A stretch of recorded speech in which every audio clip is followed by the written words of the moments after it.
পরিচালনায় প্রতি বছরের ন্যায় এই বছরও প্রতিমা নিরঞ্জনের ব্যবস্থা করা হয়েছে। আজ তার তৃতীয় দিন। এই তৃতীয় দিনে সমস্ত দর্শনার্থীদের জানাই শুভ বিজয়ার প্রীতি শুভেচ্ছা ও অভিনন্দন।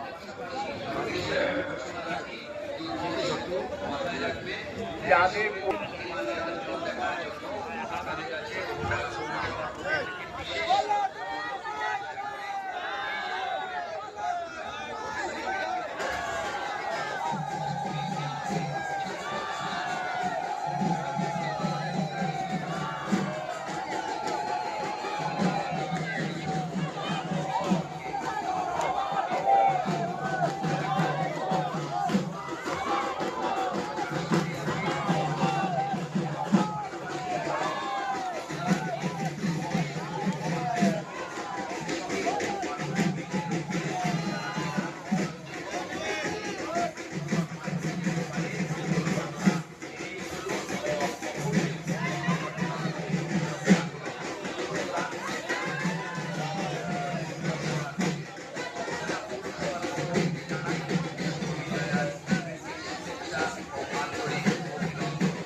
মোটরসাইকেল কিংবা বাইসাইকেল রেখে কৃত্রিমভাবে যানজট সৃষ্টি করবেন না, কারণ যে কোনো মুহূর্তেই কিন্তু একটি দুর্ঘটনা ঘটে যেতে পারে।